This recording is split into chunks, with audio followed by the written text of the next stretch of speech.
Just recently I came across a chaise that was unapologetically low-slung and looked like the perfect place to read. So I want to make a little quick sketch of that. I'm going to start off though with an elevation because it's important to get that quality that attracted me the most, was the idea of just almost lying there to read my book. Just perfect elevation for the upper part of the body and the lower part of the body as well. So what I observed was that this back, in order for it to be low slung, had to have quite a bit of length.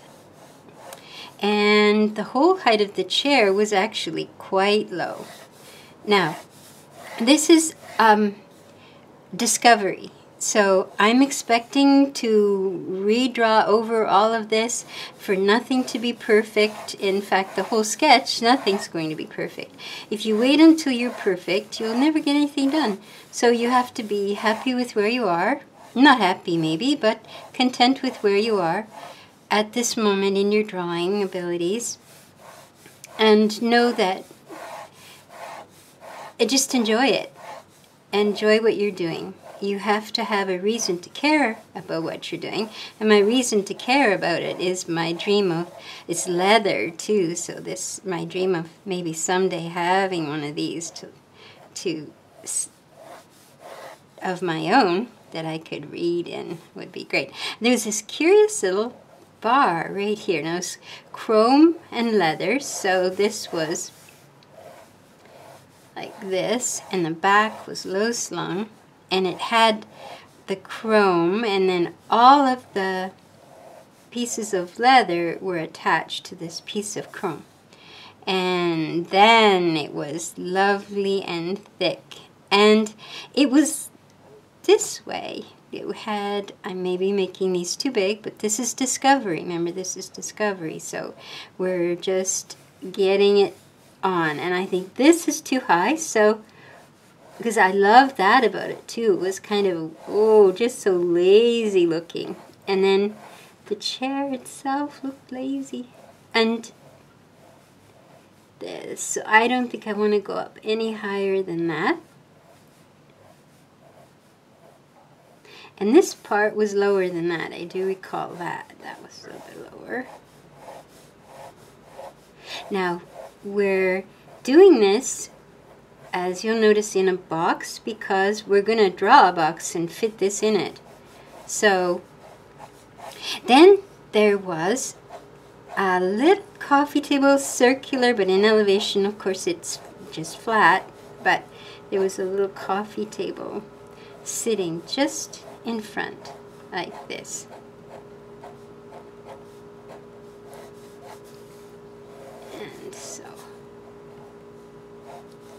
And that would be enough to get me started. And we're going to start this quick sketch the same way that we started the last one. I want to decide what angle I want to draw my boxes in. So the box I'll start with will be this overall box. Then I'll divide it, and I have a pretty good idea now where I want to divide everything, how I want to divide. This is another reason for the cross corners. It takes you to the edge, so I can look at these divisions, and when I make my sketch I can incorporate those into the box that I draw.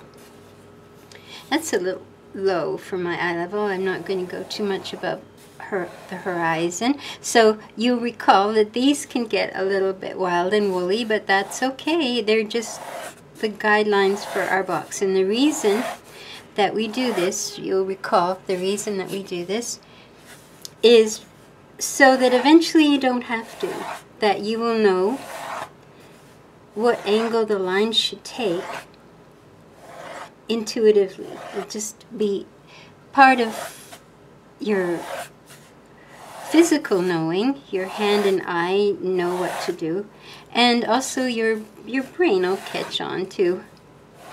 Now, chairs, we mostly, if we're not sitting in them, we get to see from below eye level, but it's good practice to to know what's going on above eye level.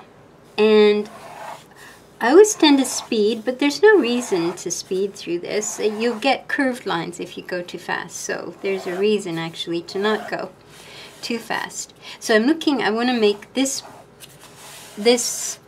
overall outside box, just like our first quick sketch. And I want to keep it below eye level. So I'm going to emphasize my eye level a little bit here so I can keep this in view. And I want to keep it below. So this may be about 3 feet, and if I make a line, and that's about 5 feet, say this is about 5 feet, then remember in our warm-ups how important it was to be able to divide spaces. Okay, so now I've got 5 feet here, so my box, anywhere along this line, I know where 5 feet is. So I'm going to start my chair here. My chaise. It might be a good idea, I should have thought of that, to draw your horizon line and some of these lines in a different color, but we can, I'll just stop at a simple box. So that's 5, there's 3, there's 3 feet.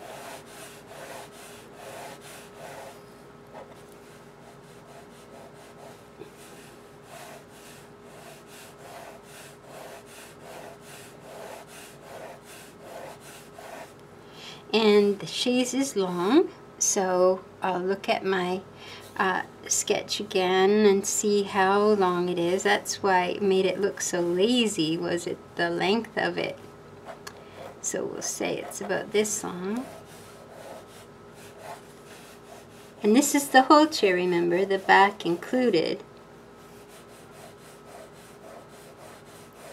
Because this is going to that vanishing point.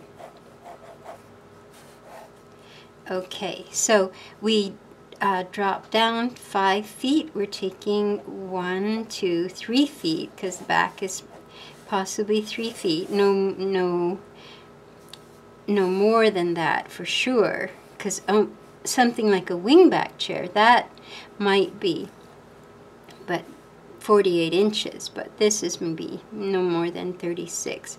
And then I've got the other markings here just, but that, okay, so that's my box. Now, that's about all I need from this drawing. Now, when I carry on to draw the page full size, I'll set this aside and match angle to angle and have my box. Now, you recall why we have to make our diagram so small, and why we're making this diagram at all, is because the vanishing points, if we want it to look pretty realistic, the way we see the world, our vanishing points need to be very far apart. Now, on my paper, if I want to sketch at a reasonable size, I need this box to guide my angles, and then I can work from there. But it would be worth looking at what would happen if I were to draw it on a piece of paper and I just used the amount of space that I had available to me to see what that box would look like. And if I were to start, well, we could do our 5 feet again.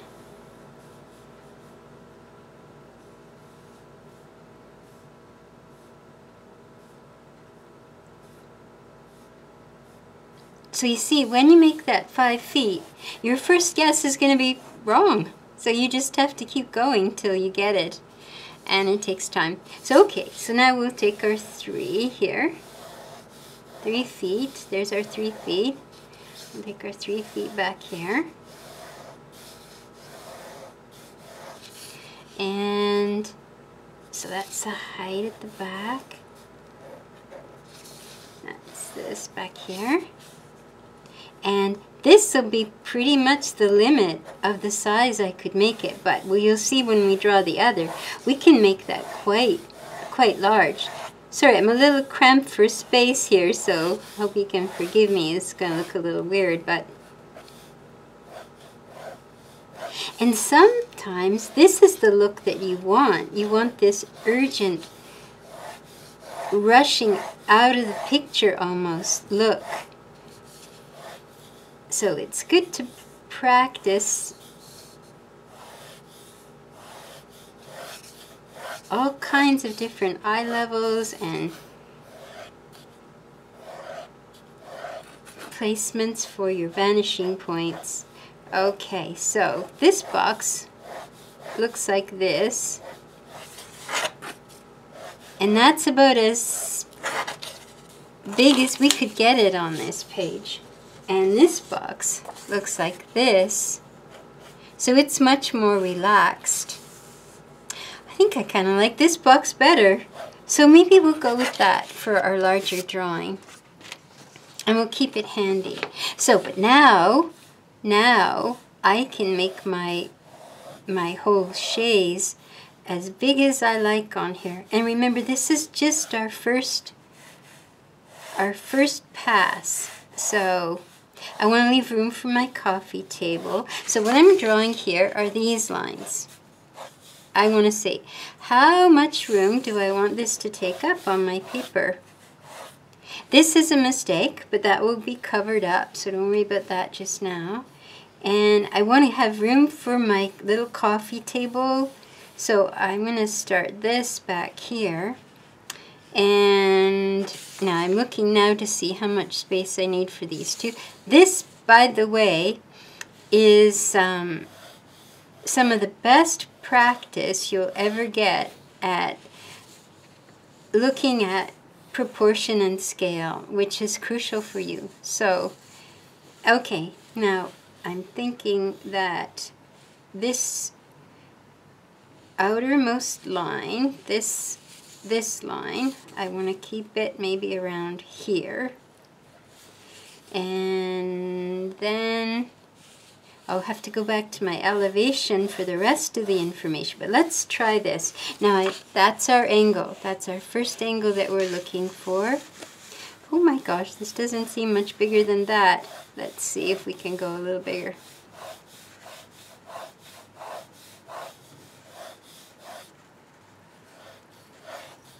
And this we're going to go, I'm trying to match this angle now.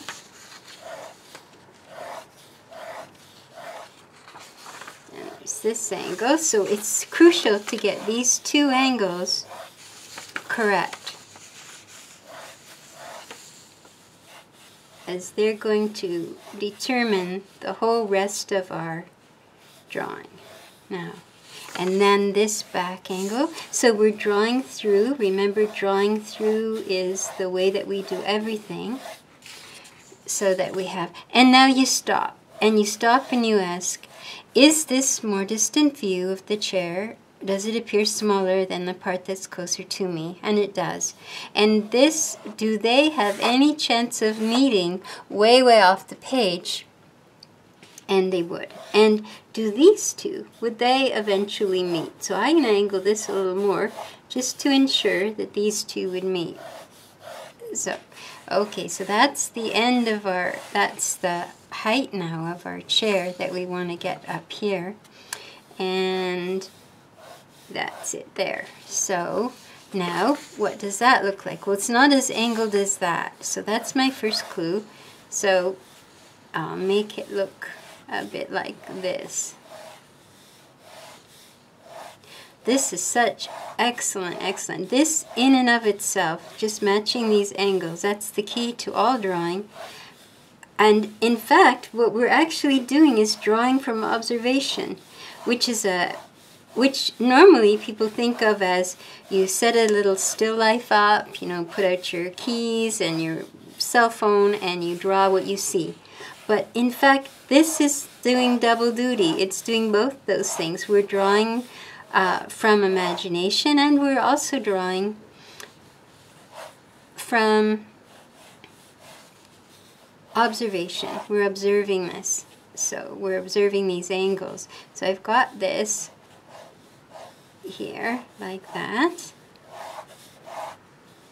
But see, it's much larger than this, so I can do what I need to do here. And I think the back is not going to be high enough.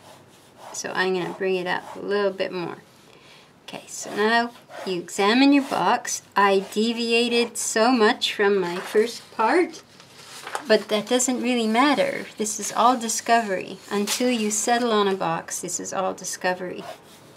And that's my box. Now, I need to go back to my elevation and determine, this remember was a mistake, but I might be able to use that for my little coffee table.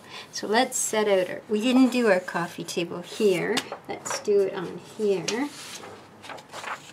It's sitting right across, not quite the middle, a little bit from the back, and it's this, about that, maybe that far away. For your tea, you have to have your tea. And when you're reading, it's very important. And we'll just, and this time I'm not taped down, so I'm kind of able to do a little more here. And if you're compiling a sketchbook, I would recommend that you do your drawings on, this is just ordinary copy paper. Do your drawings on copy paper or any other paper that you prefer, and then tip them into your book. I glue them into your book later. So this, the height of that, if I take the height of, say, the seat, which is a little less than half, if I take that height and project it forward, that's about the height of the, it's like a solid round piece of wood. So that would be, I think that would take it above the seat, which I want. So this is about the right height for that. But I'm willing to change my mind once I discover more about it. And it's a little square because it's a round object. And remember why we're doing this, why we're going back here and doing this again, is because eventually you won't have to. And you may want to, and that's just fine too. But the idea is to gain speed. I know I keep promising you that, and I'm taking an age to do everything. But, so this, you see, must appear smaller than the part that's closer to us. And of course we're in 2-point perspective. And I know from doing this little sketch that I've made this too big. And I think I've made this too big too. But for now, we'll just leave it. And I want to go back. I'm going to use the chair to measure. And you know, tables can be any size at all. So I usually like to have several things sitting here. And if I want to put my book down and get up and make more tea, then I can do it. Now I'm using these two lines. I'm trying to judge something that's in between that angle and this angle. So once you're here, you have to respond to what's on your page. You've got to stop now. Just go back to your elevation to find the information about how you're going to divide this space, but everything should be here now for you to work on, to work with. Okay, so this was maybe a little premature because it's going to be in the way of what we're doing here, but so be it. We'll work with it. Now, we'll go back to our elevation and start working from there.